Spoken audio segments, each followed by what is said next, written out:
Olá pessoal, no vídeo de hoje nós iremos para a parte prática da fotografia.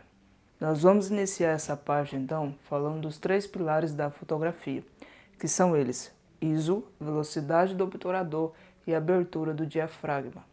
Os três controlam a exposição da fotografia, ou seja, a luz que entra nela, só que cada um tem a sua particularidade.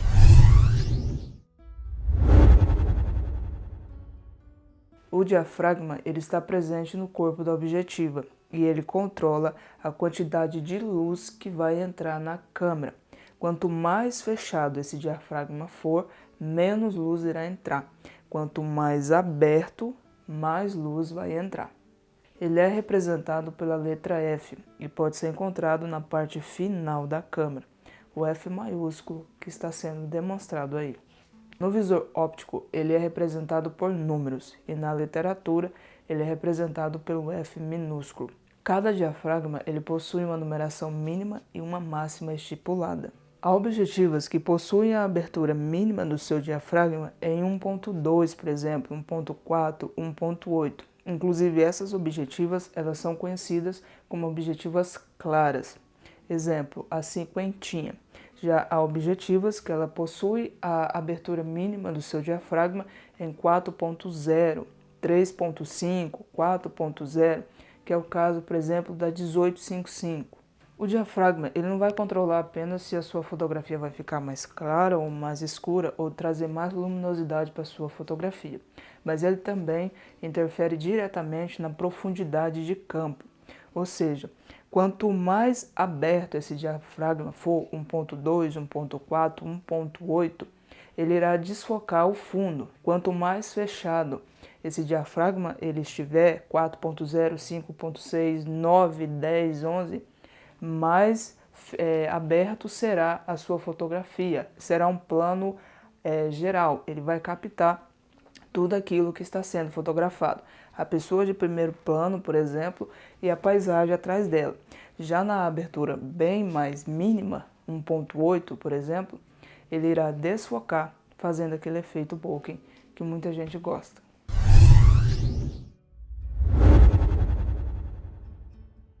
Então vamos falar agora sobre a velocidade do obturador.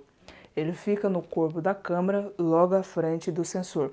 Ele é uma cortina que abre e que fecha assim que você aciona o botão da câmera. Ele também pode ser encontrado na parte traseira da câmera e ele é representado pelo número 1, seguido da barra e seguido da numeração. Se você estiver fotografando pessoas andando, correndo, esporte, dança, e você quer congelar bem esse momento, o recomendado é que você utilize velocidade do obturador bem mais rápidas.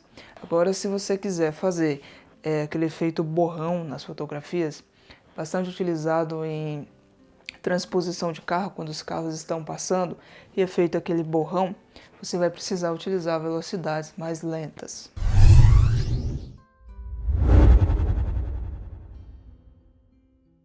Agora nós iremos falar do ISO.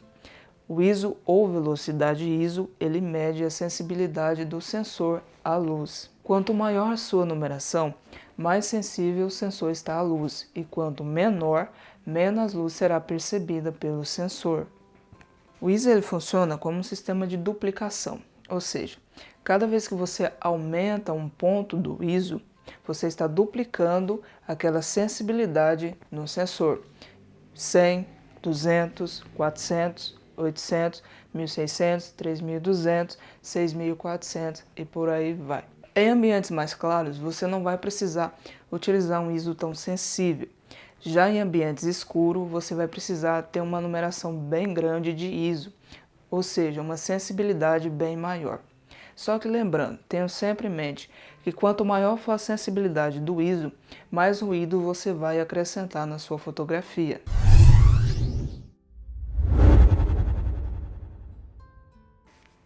O fotômetro ele mede a quantidade de luz que está sendo refletida da cena que você está fotografando. E como é que você aciona ele? É simples. No botão do obturador, quando você clica nele até o final, você vai disparar e tirar a fotografia. Já quando você dá um clique de leve nesse botão, médio clique, ele vai acionar o fotômetro que vai medir aquela quantidade de luz que está sendo refletida ali naquela cena e vai conversar com as configurações já pré-estabelecidas na sua câmera. E quais configurações são essas? Velocidade do obturador, a abertura do diafragma e o ISO. Quando acionado, ele vai medir a quantidade de luz ali daquela cena e ele vai dizer lá para as configurações da sua câmera se aquela quantidade de luz ela está menos, ela está mais ou ela está ideal. E o que significa essa luz está abaixo de zero ou acima de zero? É exatamente um ponto a mais ou um ponto a menos de luz. Sendo zero o ponto ideal, se ele estiver no menos 1, significa que ele está com menos um ponto de luz naquela cena. Já se ele estiver com mais 1, significa que ele está com um ponto a mais de luz, mais 2 e assim consequente. Conforme vocês forem pegando prática na fotografia, vocês vão perceber que nem sempre é necessário você fotografar com o fotômetro ali no zero, que você pode também fotografar tanto com ele ali abaixo de zero ou com mais.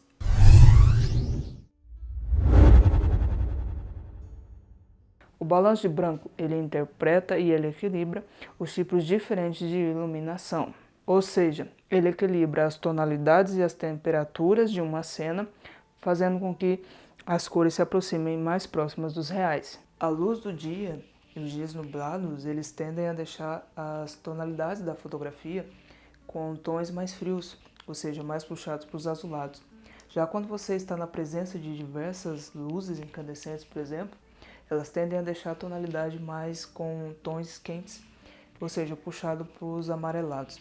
Então, digamos que você esteja fotografando e percebeu que essa tonalidade ela está mais puxada, ela está com bastante presença de azul. Então você vai neutralizar essa cor com a opção luz do dia ou nuvem, deixando essa fotografia com a tonalidade mais realista. Agora digamos que você esteja fotografando e percebeu que essa tonalidade está mais lá puxado para o amarelo. Você vai então neutralizar esse amarelo com a luz fluorescente ou com tungstênio, deixando o mais realista possível.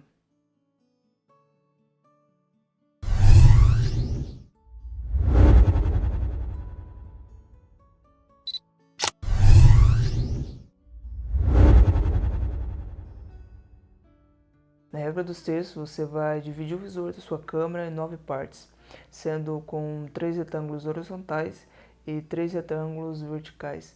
A ideia dela consiste em você posicionar o elemento principal dessa fotografia em uma dessas linhas, tanto horizontal ou vertical, ou nas interseções, que são os 4 pontos onde essas linhas se encontram.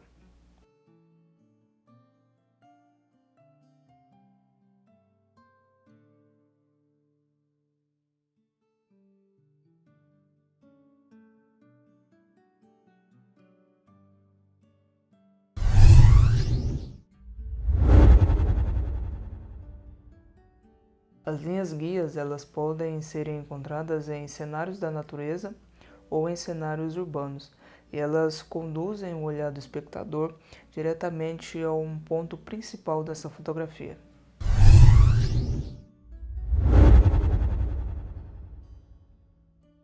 Esse enquadramento é justamente o que o nome diz, onde você utiliza o objeto, o elemento de primeiro plano, para emoldurar o objeto de segundo plano.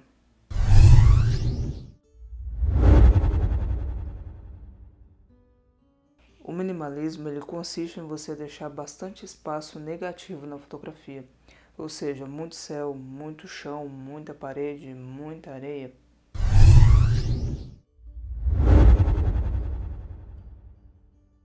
A ideia do frame preenchido é você não dar espaços do lado da sua fotografia. Você tem o plano principal em foco e apenas ele, você não vê mais nada.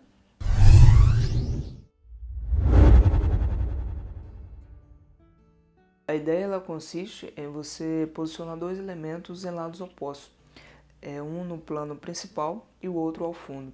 Vocês têm que ter sempre em mente de posicionar o foco principal, o elemento de foco principal do lado esquerdo, porque os nossos olhos eles costumam fazer uma leitura da esquerda para a direita.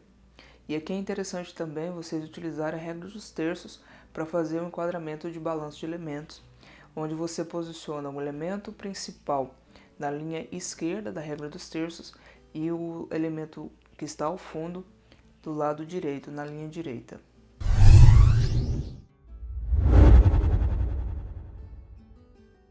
Quando vocês forem fazer o enquadramento, tomem bastante cuidado para não cortarem as partes principais da fotografia. Também tome cuidado para não ter coisas que estão a mais ali na sua fotografia, como nesse caso aqui, essa planta. Mas pode ser também muito céu, muito chão, muitos lados. Vocês precisam tomar bastante cuidado também com a questão do plano de fundo da fotografia de vocês, para não ocorrer de vocês terem algum intruso.